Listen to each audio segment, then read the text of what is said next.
Here's some stuff I just found in some other boxes. I had this down in the basement for many years, but it was protected. And this has something that I liked in it. There is a game that's inside here, which is also probably a highlight of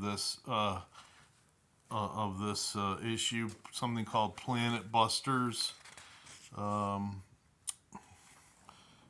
by Tom Wham and Jim Ward.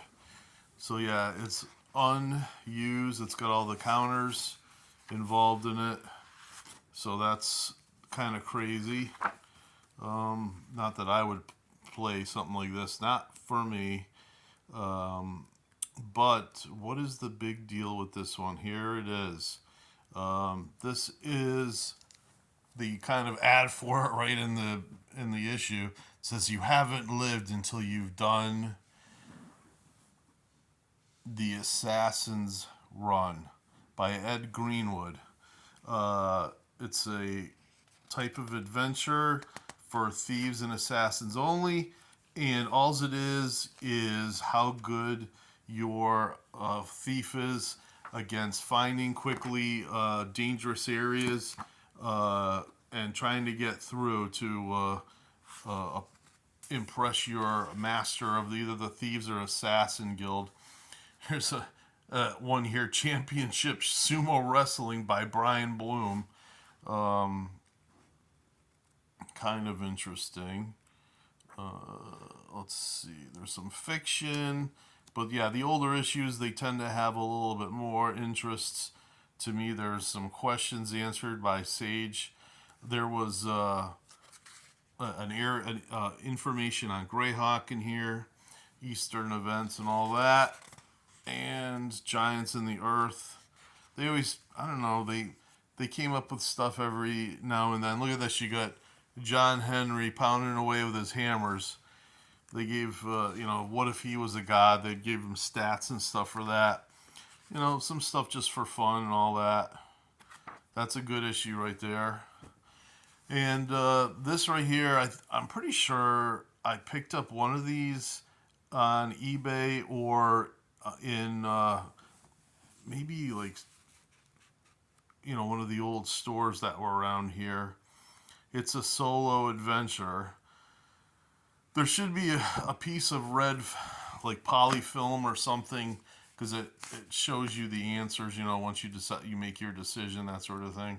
Or maybe it's like one of those you run your own adventure where it says go to this area. I just got it to help kind of complete my collection. Here's Master of the Desert Nomads. I don't really consider. Here's one of the first adventures with the Juggernaut in it. I got to use that in something recently. So I was lucky to find a Juggernaut miniature there that those plastic companies made. It's a pretty good adventure. I'm sure we've done it. This I know I've DM'd at least twice. Oasis of the White Palm. And this is in a bag, so it's still collectible. Some of these other ones, some of the mold in the basement might have got at it. So here we go. Dark Clouds Gather. One of my friends DM'd for us this adventure probably around 7-8 years ago, and it just stayed down there. Uh, it's a good adventure. There's lots of treasure. I don't really remember a lot from it, but it's a UK module. This right here, it's an old copy of the Greyhawk folio. It's got mold and stuff on it, so I'm not really going to keep it with a lot of the other things I've got. It's not worthless, but it's not in great health. Here's a Dungeon Master screen, all filled with its yellowed goodness. This was on a bookshelf down in my basement. It still looks pretty good and usable. I'll probably use this for my game when I travel. Look at that. Oh. So yeah, this right here, this is old, clunky, and probably moldy. But yeah, it was taped together, and you could see I've got so many of these DM screens around. This one right here. Let's see. Here's a more modern issue of Dragon magazine. Probably, I want to say just before the fourth edition came out. I don't know. I don't know why this was here. I got stuff everywhere though. It's just, I think one of my friends gave that to me. Battle system, skirmishes. This was good for me only because I had collected a lot of the miniatures and started painting. I didn't really like the way they painted them in this book, but I think I used some of them kind of as a guide or a starting place. Like here's the face spider.